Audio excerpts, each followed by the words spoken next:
Jess? So Shelby can do a virtual background if you want the Sweet. core on there.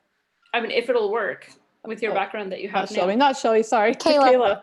Kayla can, sorry. Okay, so we're now letting attendees into the room. We are live on YouTube.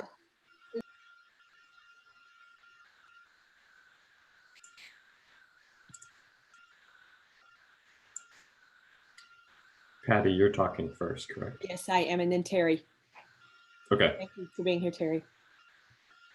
Are you, either of you, sharing screens? No.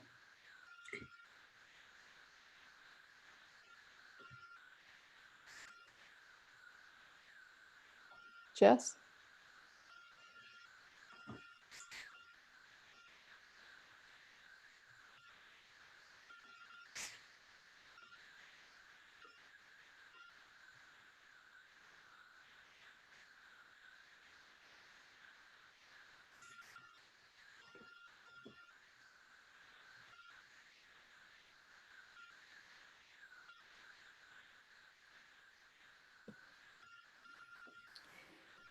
Welcome, you guys. As you guys enter, go ahead into the chat, put in who you are, where you're from, so we can see who we're talking to tonight.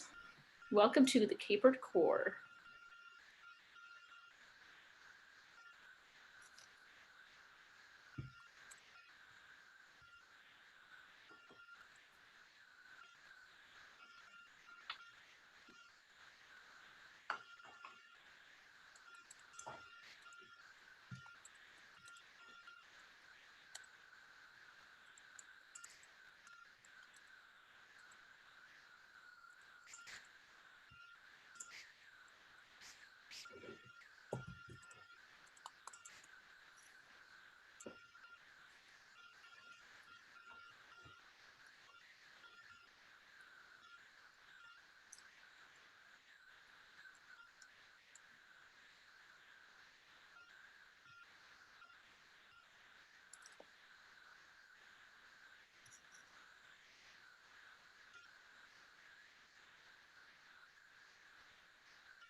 Okay, Patty, you're good to go. Welcome everyone to Capered Core Zoom presentations. My name is Patty Supay and I'm this year's Capered President. I hope that you're enjoying these valuable presentations hosted by Capered. So far, the response has been overwhelming and we are so pleased to be able to pull together these great presenters to offer teachers what they need in these uncertain times. This so far is the 8th of our series of core presentations. We will continue to offer these valuable presentations to you as long as there is a need. We have a few more sessions planned for this fall, and our next presentation will be next Wednesday, August 26th with Jennifer Mettler. Jennifer was the 2018 Capered Middle School Teacher of the Year, and her school's physical education program is the former Capered Program of the Year. She was also the 2019 Shape America Middle School Physical Education National Teacher of the Year. And Jennifer's presentation next Wednesday is titled Gamify Your Virtual or In-Person PE Program with Goose Chase. Now, keeping up through the Capered emails and social media for these announcements, we'll tell you all about our future presentations. As we plan for the next couple of months, we are looking for your feedback. Please let us know what you need more of, what you find valuable, and what will make you the best teacher you can be. Today, we are hosting David Dom, PhD. David is an assistant professor of kinesiology at San Jose State University. His area of expertise includes physical education, teacher education, curriculum design, assessment, and technology. He provides leadership in the physical education community related to online physical education, with a multitude of presentations, publications, and work on guidance documents. Dr. Dom's research area includes K-12 blended and online physical education curricula, how that curricula is implemented, and the impact of that curricula. In addition, he is interested in how technology is defined and utilized in face-to-face classrooms and in preparation of future teachers.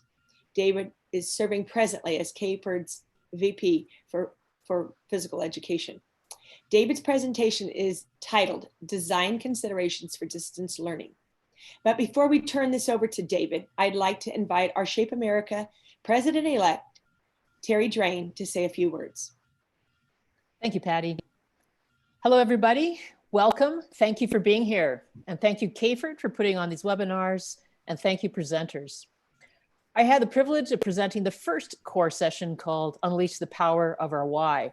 And in this session, I talked about how our profession is at a crossroads and how we are going to have to advocate like never before to ensure that health and physical education remain in the school curriculum. As school teachers and teachers in the field, you have an important job, and that's to provide quality instruction and to make sure everybody understands what the goal of physical education is and why it's important. If you need help with this, I suggest you watch my presentation. There's plenty of messaging and advice in there to help you with that task. You also have another important job, and that's to be a member of your state and national professional organizations, CAPERD and Shape America. These organizations lobby and advocate for physical education in a way no other can. There are representatives, our voice in the state capital and the nation's capital, and they're working hard to make sure health and physical education remain in school curriculum. By belonging to these organizations, you are ensuring they have the resources to have a loud and powerful and effective voice. Just as you belong to your district teachers association and the California Teachers Association, it's important to belong to your state and national professional organizations. Nothing less than 100% participation will do.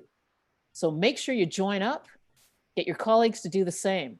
For $79 and $89, it's a heck of a deal, especially when you consider how much your job is worth. Thanks again for being here. I wish you well this year. I hope to see you soon. And now it's my privilege and honor to turn it over to Dr. Dom. All right, thank you both. And thank everybody for being here. I know you have lots of things going on in your lives, and we are going to do our best to address some of the questions that you have. And just get my screen set up so we can go from here. Okay. Actually, where's the chat?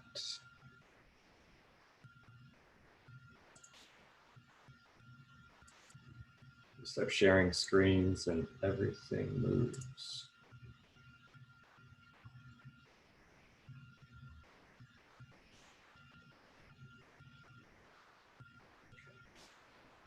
All right.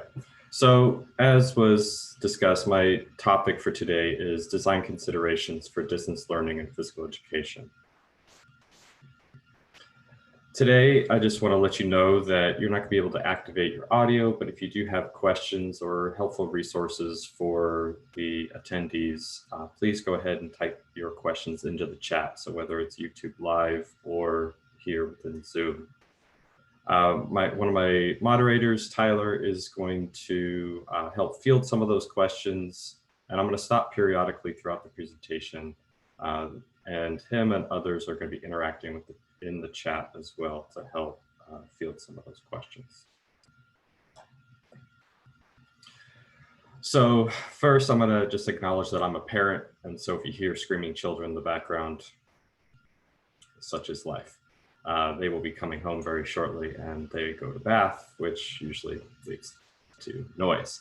So I want to acknowledge that. If I end up with a child on my lap, such is the life of teaching online. I'm an assistant professor at San Jose State University, and as Patty mentioned, I am also the Vice President for Physical Education in CAPERD.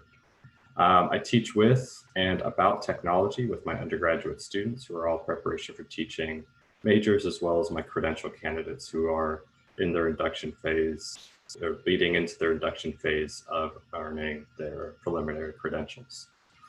I research online physical education, and it's been an interest of mine since I was a master's student at Chico State. Helping me today is Dr. Tyler Goad. He is an assistant professor at Emporia State University. He teaches online pedagogy courses and also researches online physical education. As I mentioned, he'll be fielding some of those questions and reporting out when we do our question breaks. The goals for this webinar are to discuss the following. We want to discuss about communication, feedback, and how to do that as a distance learning educator. We're going to talk about technology concerns for faculty or teachers and their students. Global design considerations for distance learning, because the design of a course has tremendous impact on engagement. Verifying student learning, which I know is a huge concern in the spring, and I'm sure will continue to be a huge concern in the fall, has always been a concern in online education prior to COVID and will continue to be a concern moving forward. The use and production of video is also an important topic because we know that that is the primary mode that many of us are using to get and relay information to our students. I'm going to share some resources that I've found helpful as well. First, I want to acknowledge that COVID, the pandemic, shift to distance learning has been difficult for the entire school community. There's been tons of access and equity issues that honestly, I'm sure are not fully solved and may not be fully solved even as the school year is starting. We have different expectations for grade level school districts, assessment, right? What you're allowed to do and not do. And some of those guidance, those guidelines are still rolling into you as you're preparing for your semesters or even as your semesters have started. There's a lot of uncertainty from national leadership to state leadership to your local leadership. And I know that's been driving a lot of teachers insane. But we have to acknowledge the fact that we are not necessarily as prepared as we'd like to be moving into the semester. But hopefully, again, we're going to do our best. So as the other day, I was walking down the hallway of my house and I was like, oh man, this is exactly like the movie Frozen. You tell I have 2 young children. Right, we're going into the unknown, this abyss that is distance learning, and we need to figure out what it is we know and don't know, and then kind of shift from there and do the best for our students. In many ways, we're all back to our first year of teaching. For many people who've never used any technology in their teaching, shifting fully online was a huge culture shift. And designing online experiences takes a lot of time to do well. You talk to anybody who's ever taught online, even hybrid courses, they'll tell you that it's not something that you can accomplish well, even within a full semester or a year. It usually takes years to develop quality online materials, because developing things for online learning is much more difficult. It takes time. Because you're relying on the written word much more than you do in the face-to-face course. One of the things we have to acknowledge for ourselves is that it's okay, right? It's okay. Everything, is we're going to strive for our best. We're going to strive to be good, strive to be great, but we kind of have to be okay with okay. Understanding all the contextual barriers that we are dealing with. Especially in the K-12 system. So whether you're talking about parents who have multiple children at home, that they are not only, they're trying to be the parent as well as the teacher, as well as possibly working as well. So we have to acknowledge the fact that sometimes, especially under these very difficult situations, that is COVID, we have to be okay with okay at a certain point. We would need to, as educators, and one of the messages we need to convey to our students, right, is this SEL, social emotional learning, connecting with our students, even issues of social justice. We need to make sure that our students and their parents understand that there's a person on the other side of the screen who cares about them. Without that relationship, right, the affective domain, which in many ways gets neglected from an assessment standpoint in the face-to-face environment, we need to make sure that those relationships are built. one of the suggestions we have for our teacher candidates at San Jose State that I'm going to meet with them for the first time on Thursday. I'm going to tell them, first couple weeks of school, content is great, but developing relationships is your primary objective over the next couple of weeks, right? Develop those relationships, get to know your students, because it's going to be a little bit more difficult, especially as you're navigating potentially some of the technology issues that the parents and the teachers and the students are going to be having. But again, without those relationships, learning will not happen. It cannot happen. So some suggestions for connecting with students. In many ways, it doesn't matter how you connect with your or communicate with your parents and your students. As long as you are communicating with them, it doesn't really matter whether it's email, through the learning management system, video, text message, phone calls, whatever medium you end up using to connect with them, you just need to connect, right? Figure out what works. And quite honestly, you might have different ways of communicating based on the needs of your students. When you communicate with your students and the parents of those students, you need to communicate many things, including the expectations of the course, due dates for assignments, if there's assumed prior knowledge, if you're assuming that they know things or should know things to complete certain assignments, anticipate issues, and then provide solutions for those issues. So for example, if you know that this app, this website, this Zoom might be an issue, then you might provide a solution for that. Provide feedback, information about grades, where they're standing, and then of course when you're available, and how, when, what times. Are you going to be logged into a Zoom call? Are you going to be available on your phone? Are you going to? So communicate all those things, relevant information to the parents and the students to make sure that everybody's on the same page when it comes to the expectations of the course, but also how they can reach you, during what times. Because again, just humanize it as well. Let them know that you're available from these times to these times. You're a parent too, and that's okay. One-on-one interactions are ideal, right? In any learning experience, right? We think about the face-to-face environment as you walk around the gym or out on the blacktop. You're walking around, you're interacting with those students one-on-one, even if it's for brief periods of time. You have to consider how you can bring that into the digital environment and interact with your students. I know it's going to be difficult to do one-on-one interactions, but you want to make sure that you have meaningful interactions with your students. If you have any live sessions with your students, make sure that you share, almost like if you're going to a staff meeting or something like that, and somebody shares the agenda, this is the topics that we're going to be discussing today. Do that with your students as well. It primes them for upcoming information. Maybe it prepares them for what equipment or things that you want them to be prepared for, space, if you're going to do some physical activity with them. So it primes them what the expectations are that are coming up. Send out reminders regularly, right? This is part of communication. You need to make sure that the parents and the students understand and are on top of what needs to be happening, and sending out those reminders regularly is going to help them do that. But at the same time, we need to be careful not to overload. We understand that the affective filters are going to be high. Parents and students are going to be stressed because again, nobody chose this medium of teaching, right? We are not online teachers and we're not online students. Right. This is very different than the virtual schools that exist where parents and students and teachers have chosen that mode. So we need to make sure that we're not going to be overdoing it.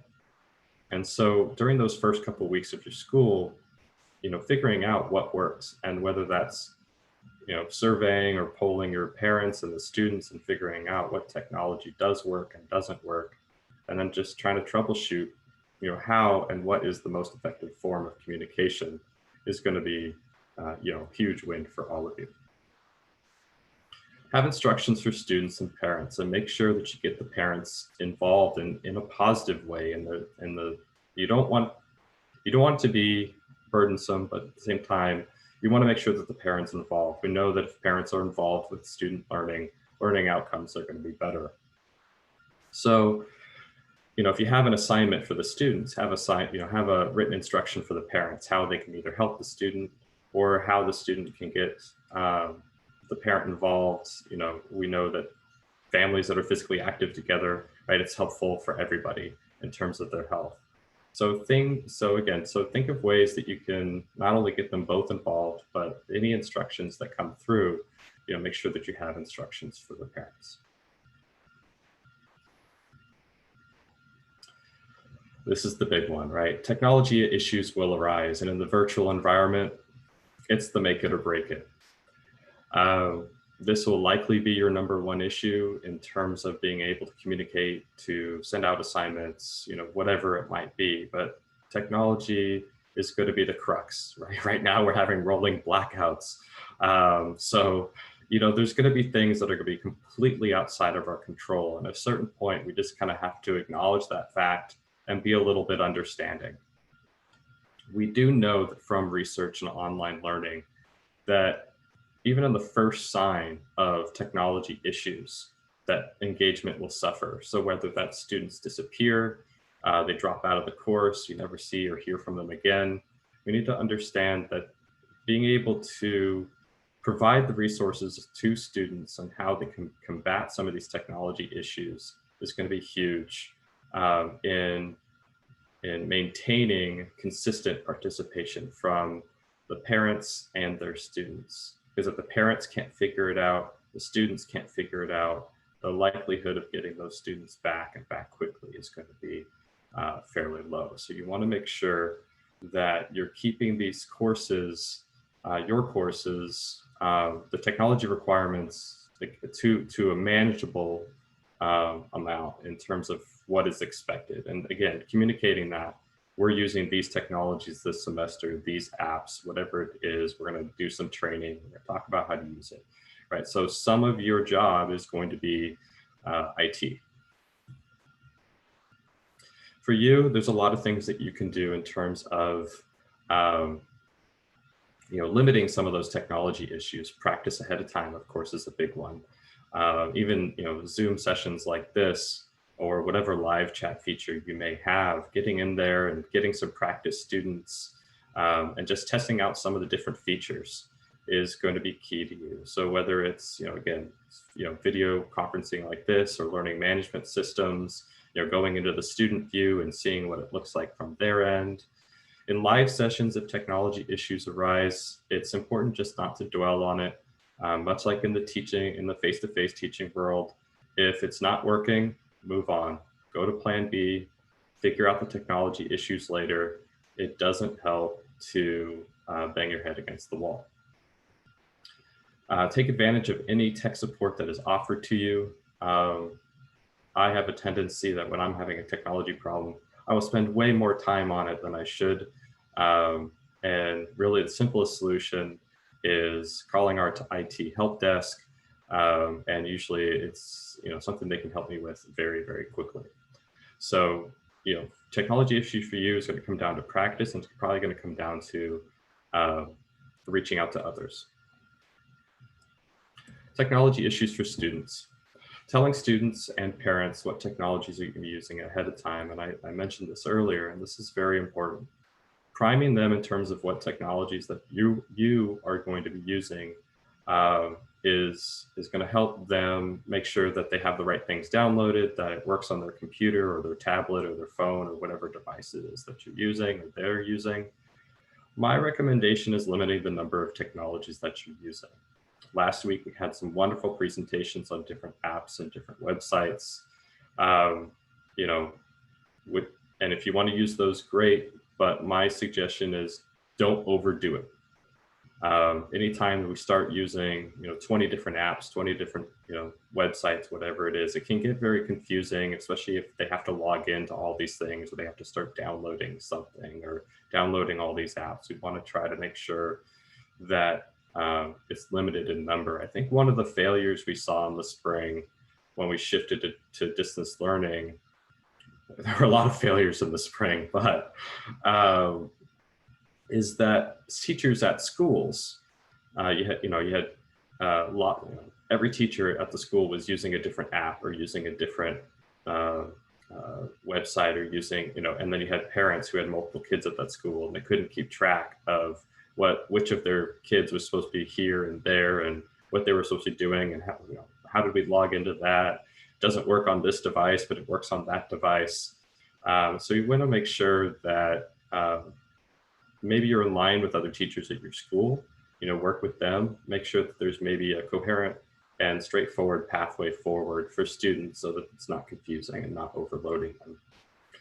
Send out documents and files in formats that your students can open. One of my frustrations is when students send me files in the Apple product, whatever the Apple version of Word is. I can't open that. I have a Windows-based machine.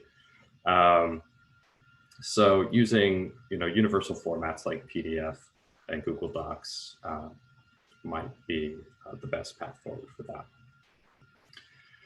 I would avoid any device or operating system specific technologies. So for example, there are certain apps that may only be on Apple devices. While Apple is certainly one of the big two, it is only one of the big two, right? There's a whole nother world that uses Android devices. And if it doesn't work on one device, again, that's just asking for technology issues that's going to lead to learner disengagement when it's device specific.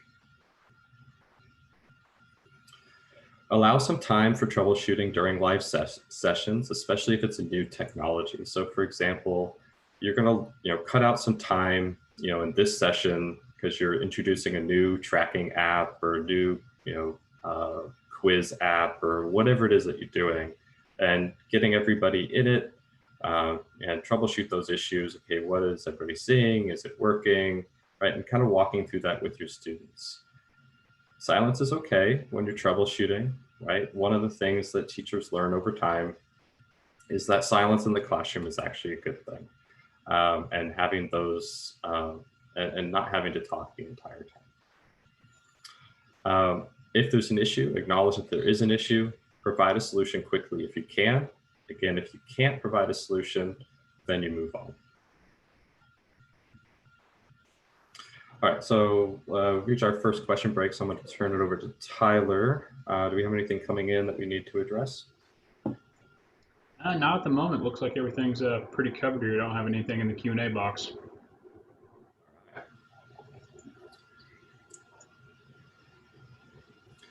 In distance learning and in face-to-face learning, one of the things that comes through with teachers is sometimes we inadvertently put up barriers for our students in their learning. So whether that's the technology we're asking them to do, the types of activities we're asking them to do, whether we're the language that we're using in our assessment, the language we're using while we're talking,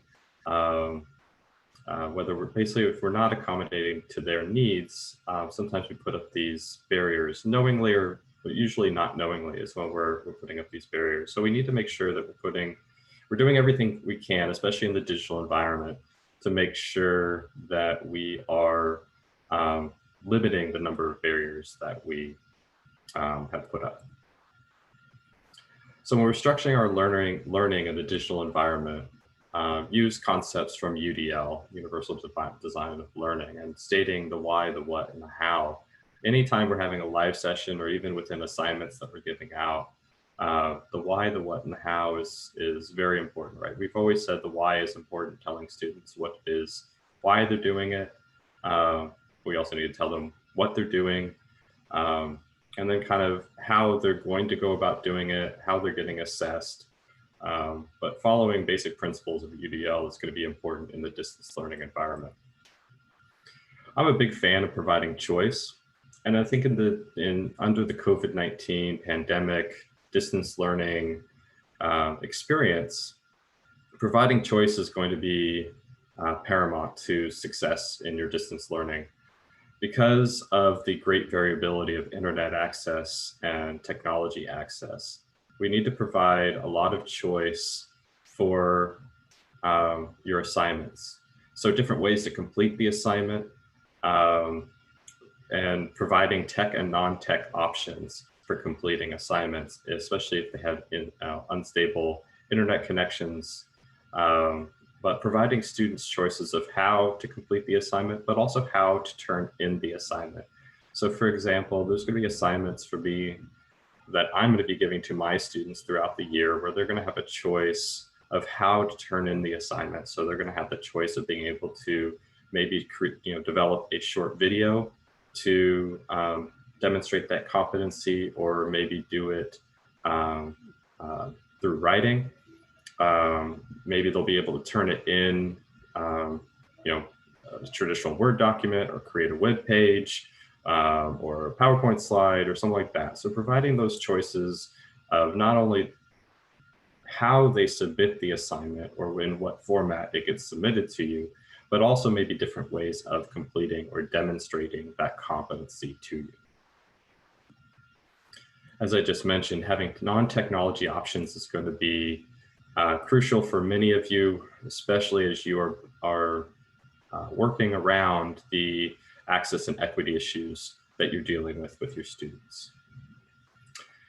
Especially for those of you that are teaching elementary, but especially for your ELL students, perhaps some of your students who have documented disabilities and non-documented disabilities, is limiting the wording.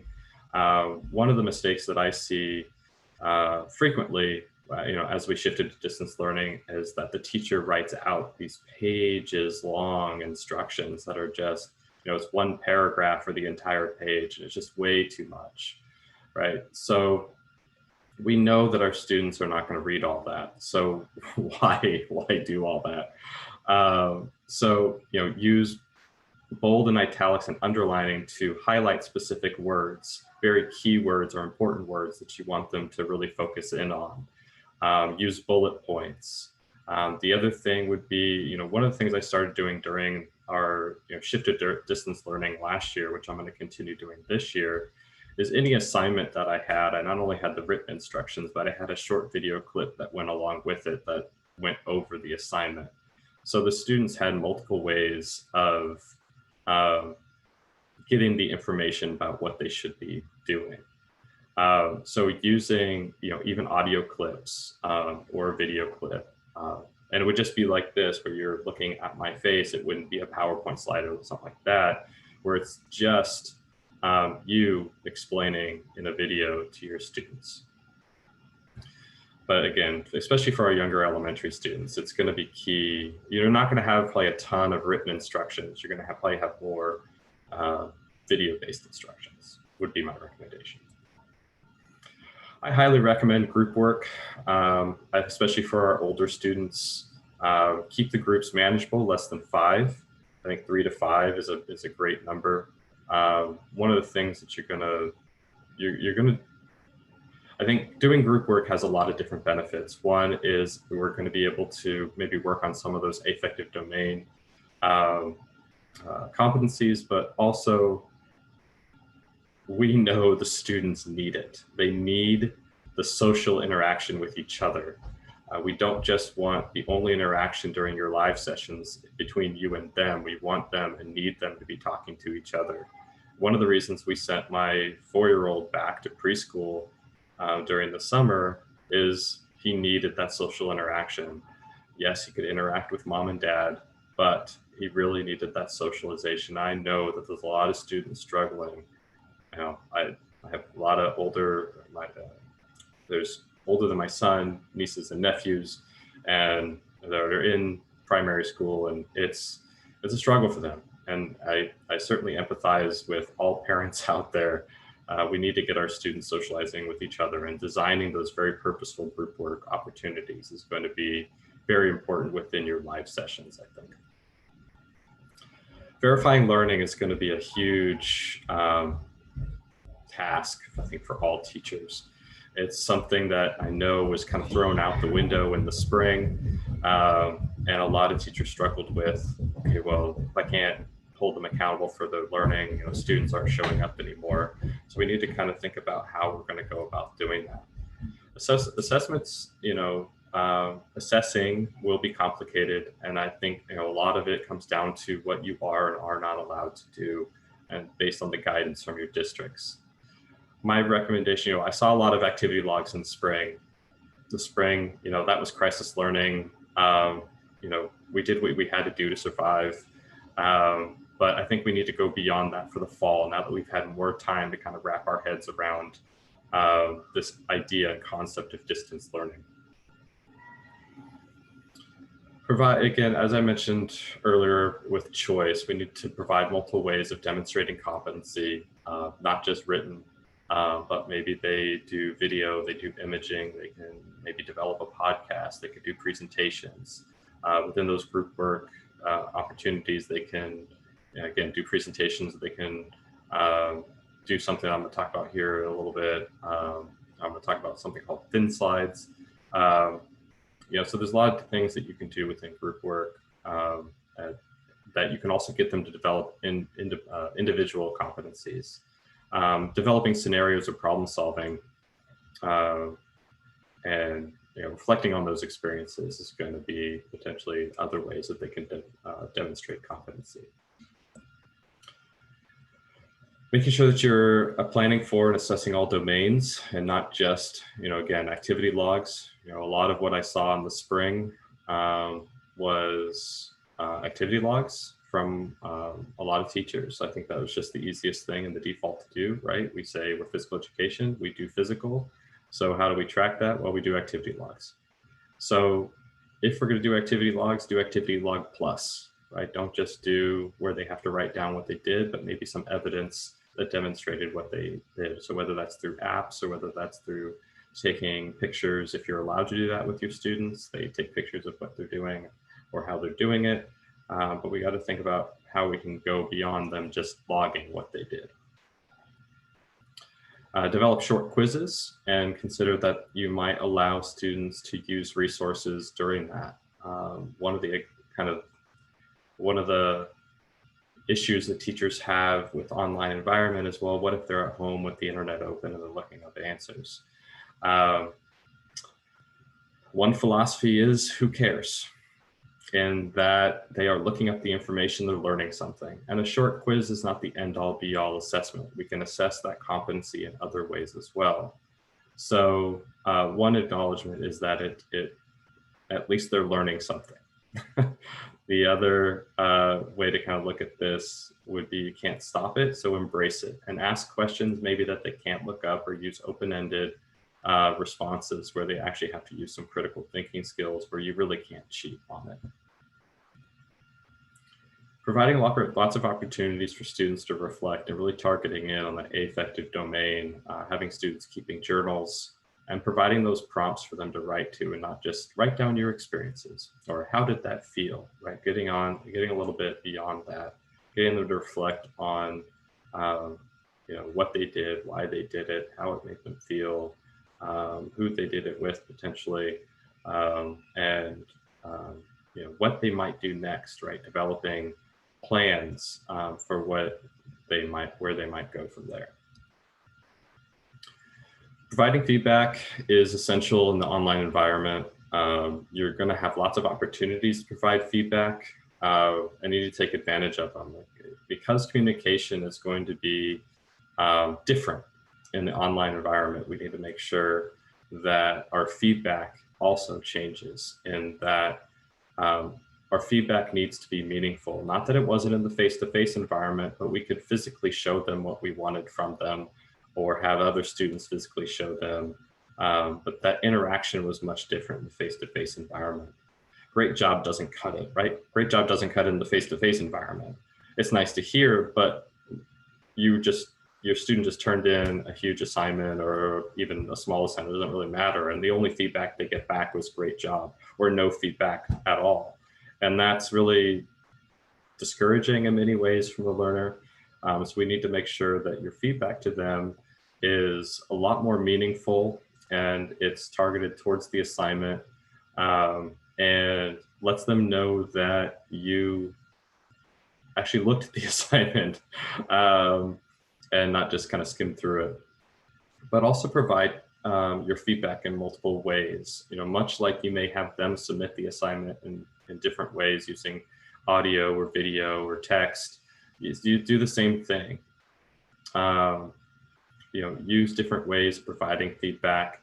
If you develop short videos, provide feedback to the entire class in a short video and share that. I really like the way that this happened and that happened. I really like, this is what I saw. This was awesome, right? And so you provide, not only individual feedback, but you can maybe develop these short videos in which you can provide feedback to the entire class. You could also use strategy of providing points or some type of incentive for them responding to your feedback, to acknowledge the fact that they read and understood your feedback. Because we know that no assignment ever turned in is perfect, and there's always adjustments that are needed to be made. So in the digital environment, right, the face-to-face environment, we can have that conversation with the student, have that back and forth. I give them feedback, they process that information, and then they make adjustments. In the digital environment, typically it's one way. And we want that conversation to happen, that they acknowledge that the feedback has been received and they understand the feedback.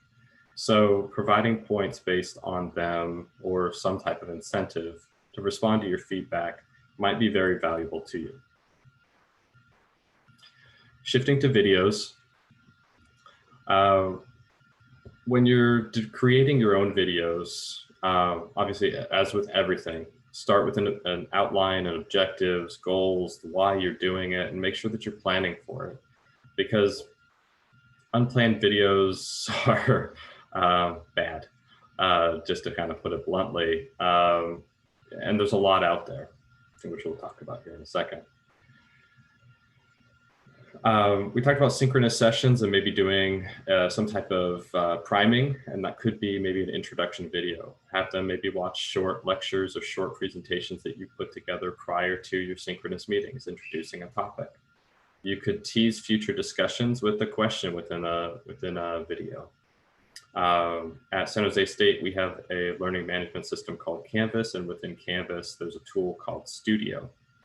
And that video tool allows students to basically have a discussion board built into the video where they can tag the video at whatever time period they want, and they can write something. And the way I've used that tool is I purposely put in questions within the video for them to respond to basically in that discussion board format. To kind of tease out the discussion that we're going to have in the face-to-face or the real-time lecture. Anytime that you're doing any type of live session, so like this, we're using PowerPoint and supplementation of, kind of talking about it, is limiting the text, because we know that people can't do two things at once, right? The cognitive overload. You can't read and listen at the same time. And if it's possible, use images and then talk about the image and use it to describe what you're talking about, and expand upon it with your words. Because we know, again, that the cognitive overload is a real thing. Again, we got to acknowledge that students are going to be way overstressed in this environment of distance learning, and we need to do everything we can to make sure that we're accommodating to their needs. My recommendations for when you create your own video is keeping it short. Hour long, 45-minute long, 30-minute long, that's all way too long. They say that teachers are the worst students. That's probably true. Over the summer, I did a summer institute about online learning at San Jose State, and some of the videos I had to watch for over 15 minutes long, and I was like, I don't want to do this. Right? If I'm doing that, more than likely that's what your students are doing as well. But we do know that attrition happens the longer, the greater attrition you're going to have is the longer the video is going to be, right? So longer videos have greater attrition. So keeping those videos that if you produce them short sweet, simple, to the point. Even if they are leading students through activity, we still want to maybe provide them with the basics and then go do it on your own. Like, here's the competencies I'm showing you, now go do it. So trying to keep those videos short is going to be very important. Again, especially for your younger learners, but even for the older learners as well. One of the things that I'm really going to have to focus on is this point of speaking slowly and being okay with silence, especially in this format where I'm not interacting with you verbally, but certainly in your environments, you probably will be interacting with your students and asking them to speak out. But speaking slowly is certainly going to help, whether it's in your live session or any videos that you produce. Having quality audio and video is going to be very important. The reason I'm wearing my headphones is if I use the speaker on my laptop, the fan noise creates a buzzing in the audio, which is very distracting.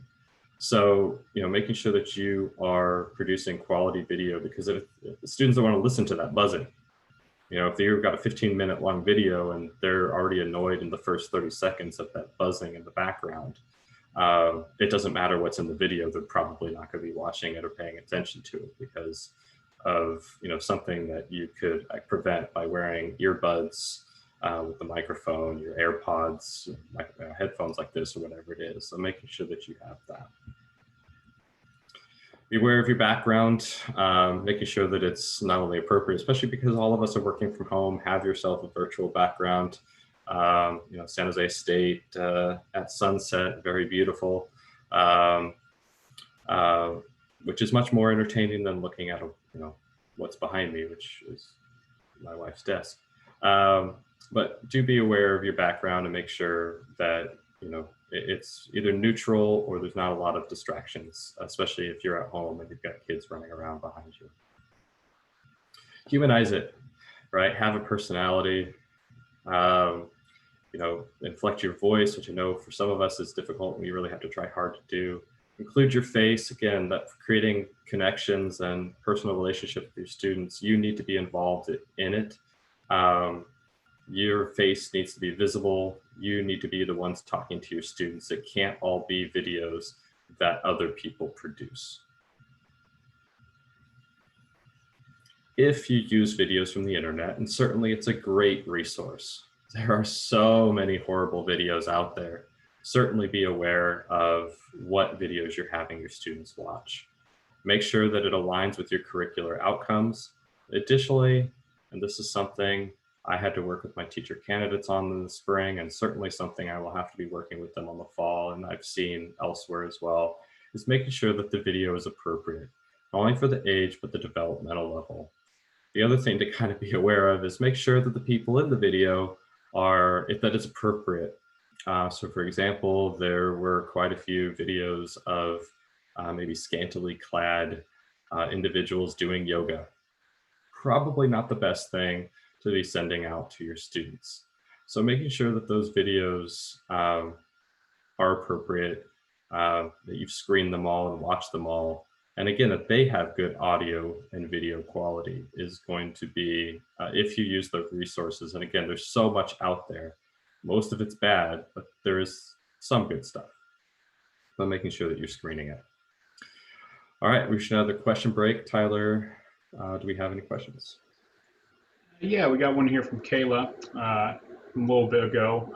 In light of research of digital learning, what would be some other data points to self-assess our student engagement with online learning? So attendance, differentiated submissions, or parent engagement. So what would they measure for like student engagement? Great question. I don't know that I have a good answer for you. Really, student engagement is going to be individual to the class, but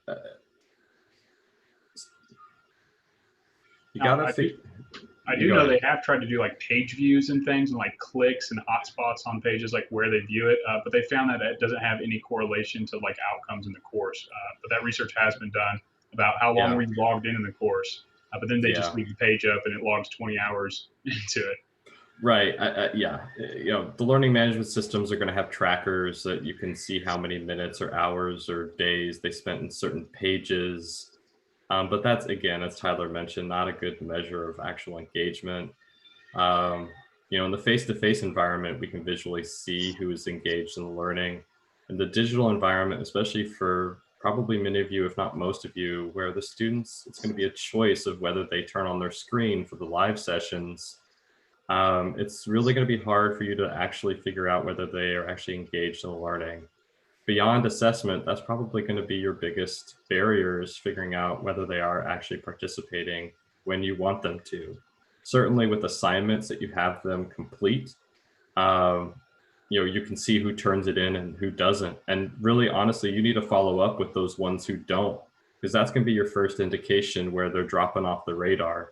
So during your first couple weeks, give them a couple of assignments, simple assignments that they can do easily, just to kind of see who's engaging and who's not. And then do that and make sure that you're doing those type of checks throughout the year, throughout the semester, for as long as you're doing distance learning, and see who's not turning it in. And one of the issues that you're going to potentially run into is you're not going to catch it till it's too late. It's going to be 3 weeks down the road and you haven't heard from X student and they maybe haven't been engaged for a month. And because maybe you were a little slow on the grading or slow on figuring out whether they are engaging or not, right? So giving out simple assignments, doing those quizzes that are maybe asynchronous.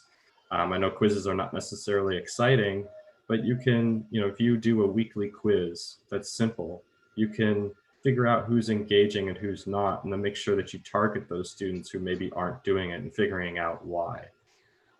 So hopefully that answered at least some of your question. See, next question we have here is from Shelby. How do you provide timely feedback for 5 classes with 60 students in them each? Any tips? And this would be good for face-to-face as well, tips, right? Yeah, right. Oh, that's certainly when you have lots of students, it's difficult to provide timely feedback. I guess one of the benefits of technology is that there are a lot of ways that you can have it automatically do it for you. So especially in a lot of the quizzing, quizzing with the learning management systems, you can have them grade them, the quizzes grade themselves. You can already have typed out feedback based on the question responses. So you can have technology do the work for you. The other part of this is design of the assignments and making sure that you are setting yourself up to be able to evaluate these quickly but efficiently, and providing quality feedback using rubrics to help guide you in your grading, and using the rubrics and pointing students to that rubric when they get their score.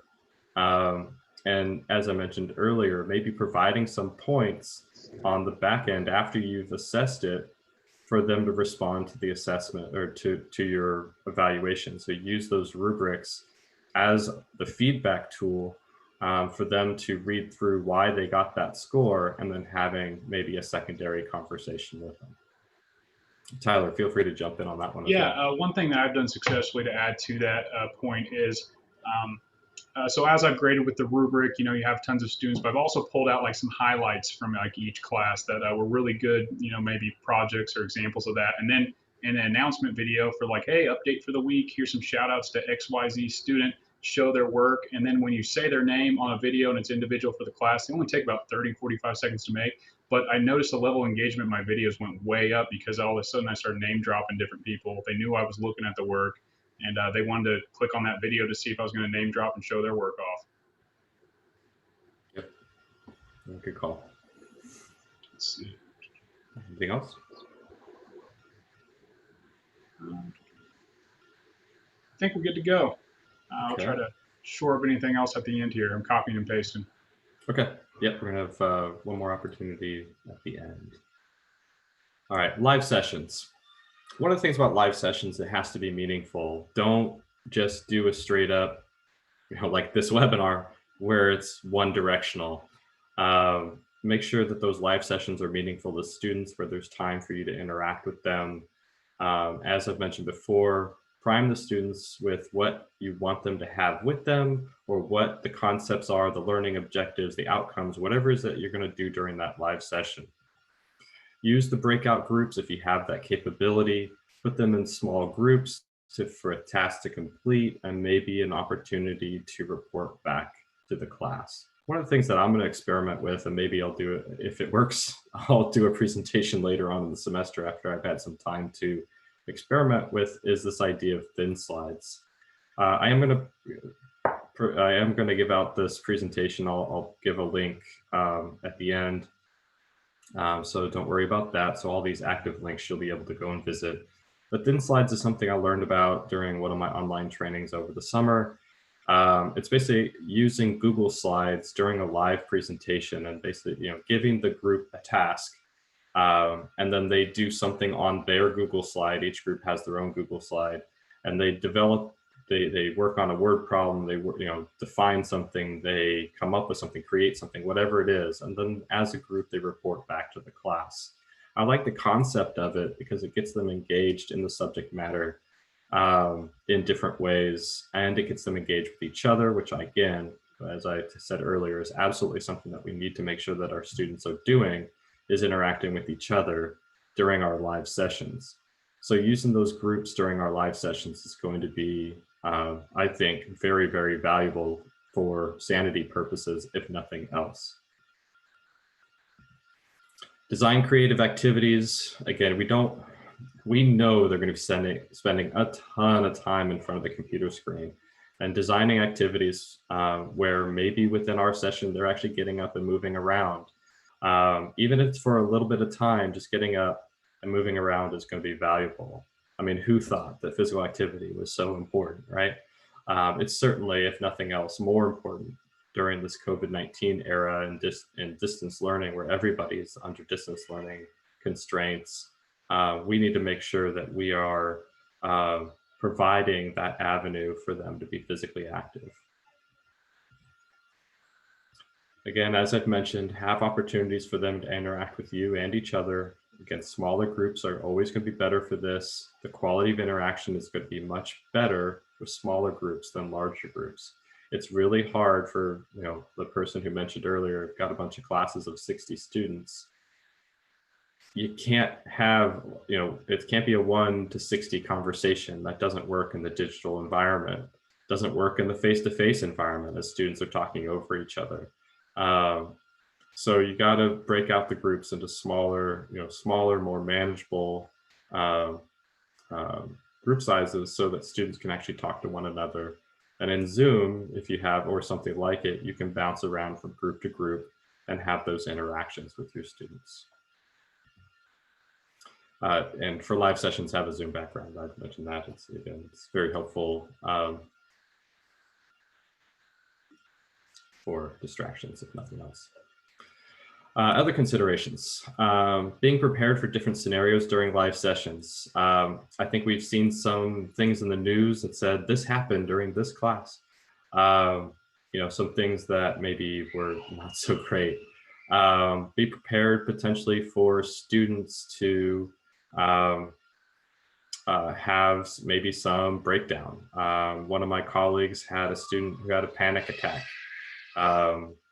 during one of her classes, and kind of think about how you might manage different scenarios within a live session, and what you would do, whether you end it, whether you use breakout groups, whatever it might be, but consider how you might address some of those issues. Lesson planning has always been important, of course, but in the digital learning environment, it absolutely is very, very important. Especially if you're going to be using videos or priming emails, or whatever it might be, setting up the next topic. You need to have that next topic figured out and setting up that prime to make sure that all the information is going out and it makes sense. Using the KISS principle, I can't emphasize this enough. In the digital learning environment, under all these restrictions and complications that we're all dealing with, we need to make sure that we're keeping it simple. As I mentioned earlier, limit the number of technologies, different technologies you're using, and don't just use technology for technology's sake. yes, technology is neat in what it can do, but again, the wider variety of technologies that you're using for your courses, I think the greater chance you're going to see attrition, because the greater number of technologies you're using, the more complicated, the more likely you're going to have technology issues, which means the more likely you're going to have student disengagement. Mix it up, change it up. Don't just do the same thing every single time. Be creative, right? That's why you get paid to teach. I think it's being a creative teacher is gonna always be the thing that makes a great teaching. The more creative teacher limits all the barriers, right? There's always gonna be barriers in teaching. The creative teachers find workarounds and how they can make the best of difficult situations. When trying something new, and we're all going to be trying something new, do it with one class. Don't try to do that one new thing with all your classes on the same day, because if it doesn't work with the first one, it's probably not going to work with the second one or the third one. And so to limit your frustration, try something on one class first and acknowledge to them, like, hey, I'm trying this out. I have no clue if this is going to work or not, but this is why I'm doing it. Let's give it a shot. I want your feedback. Did it work? What didn't work? Why didn't it work? And troubleshoot it with that class, and as opposed to doing it with all your classes. I think students will be much more forgiving if they understand and you acknowledge to them that this is not going to be perfect and it may not go well, but I want to try this out, and this is why I'm doing it. So making sure that you're doing those things. And kind of leading into that, acknowledge and expect failure of technology, of communication, of learning. As I said at the beginning, kind of have to be okay with okay. Okay for many of us might be a huge win, given everything that we're dealing with. So sometimes, just being transparent with your students and saying, hey, I'm trying this out. Let me know what's not working. Check in with your students every now and again. How is this going? What's working? What's not working? What would you like to see differently? Getting that student feedback is going to be good for you as well as you move forward. Form your own professional learning communities. I think teachers who lean upon each other is going to help you, whether it's getting new ideas, whether it's from physical educators or not. It doesn't really matter, as long as you have your own social network that you can lean upon. It's going to be good for you. There's a lot of resources out there. And again, I'm going to share this presentation so you will have them. Capert has, of course, these webinars, and on the website, they've got a variety of other distance learning resources. The Shape America website has a ton of stuff, from the COVID-19 research page, which honestly has a ton of stuff and is overwhelming because there is so much stuff on it. But they have guidelines. They have got a couple webinars specific to online distance learning that actually I've been helping out with guiding those. There's the CBHPE, the Chromebook website, which has some really good resources. OpenPE, which has a lot of lesson ideas specific to distance learning. And if any of you use Twitter, the hashtag HPE at home, I'm sure you can pull up some good resources from that as well. You always have to remember to keep yourself sane. As Terry didn't, I didn't know Terry was going to be here, but reminding yourself of your why, and that link actually goes straight to Terry's presentation about discovering your why, and her presentation on that. But why are we doing this? Why are we here? Why are we teachers? Right? Knowing and understanding, kind of always coming back to what it is and why it is what we're doing. Make sure that you schedule to keep yourself connected with others. Have support groups, as I mentioned earlier, not only for PLCs for helping your navigate the complexities of distance learning, but if nothing else, a happy hour or two, or one a week, twice a week, whatever it is that keeps you sane. Make sure that you get out and exercise. I think it's going to be really easy to forget to exercise. It's really easy when we're doing all this distance learning stuff to be like, oh man, I've been sitting down for the last 6 hours. I've been in a Zoom meeting, since 8 o'clock this morning, which actually isn't too far off the truth for me today. And then maybe taking a step back and taking this opportunity to learn and master new skills, and thinking about when we go back to face-to-face, how can I apply this in my face-to-face environment, and make that learning even more valuable.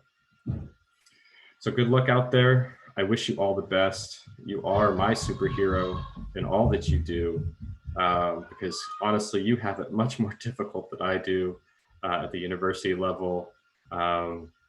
So my hat is off to all of you.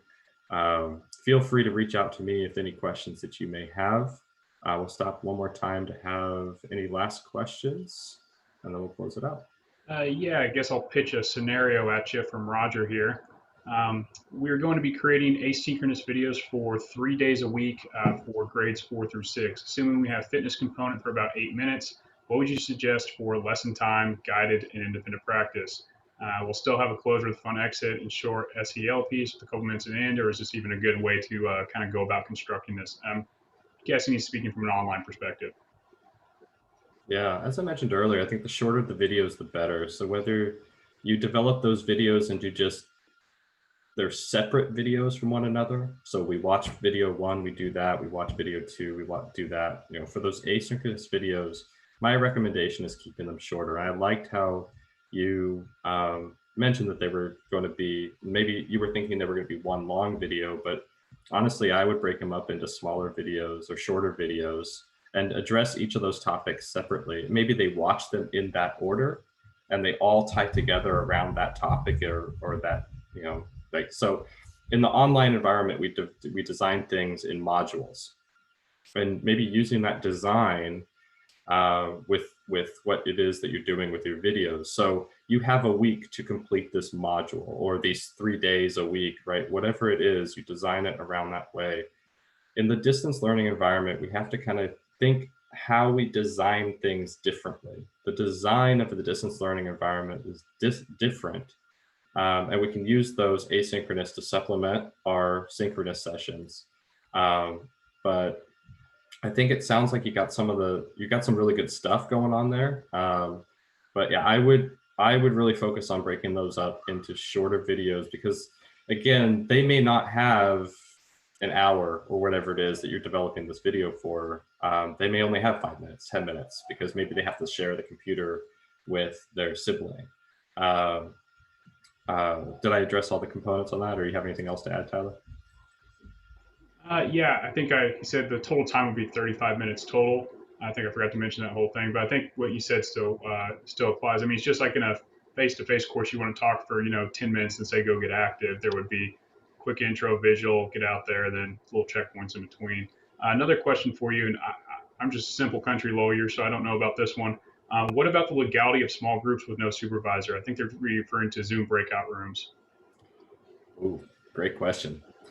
I do not have an answer for you on that one. I would check with your school leadership on that. That's a great question. Yeah, I don't have an answer for that one. I would check with your school leadership, because I'd imagine the answer is going to vary depending on school and school district. And the last thing is, how did they get the PD document for this webinar? Where will you be dropping that at? Oh, if they can get professional development hours? I think that's what they may be asking that, or just like the slides, or whatever you'll be sharing. Is that on the Capered website? Yeah, let me share. Slides, okay. Let me share the slides. Get back into David, we're also hoping to have it up on the Capered website as well. Okay, I'm going to share the link. So if you all follow that link, that will get you to the slides, and I will make sure that I email this to Patty as well, or Patty has access to it, and it will get up on the Capered website. And I believe it'll also potentially be linked in the YouTube description when it goes up on, well, it's already on YouTube. So yeah, so the slides are there. There's a bunch of hot links in there to the resources. But yes, that is there. Sorry, I was reading through stuff. Is that going to be the professional development hour stock too? I'll let Patty address the professional development. As of right now, hours. we do not have a professional development document. designed, because we still are unsure how we are going to ensure that somebody has attended the entire presentation. However, I have seen in our chat from several of these that different school districts have asked teachers to take screenshots throughout the presentation to show that they were attending. So I don't know what to tell you other than the fact that Bahrain's looking into it, but right now we don't have anything. Great. Well, again, I appreciate you all taking a chunk of time out of your evening and taking the initiative to further your learning and your preparation for the semester. Again, my hat is off to all of you. I think you have a tremendous uphill battle waiting for you, but I think it's doable. And again, good luck to all of you. And if I can help in any way, I will certainly do what I can. But again, thank you very much for your time. And lastly, I want to thank everybody for being on tonight. And don't forget that Wednesday, the 26th, not tomorrow, but next Wednesday, we will have Jennifer Metler on. And we hope that you are enjoying every bit of these presentations. Please let us know if you are. Also, let us know if there's anything more that you'd like to see or anything that, that you think would help you more. We appreciate you. Thank you.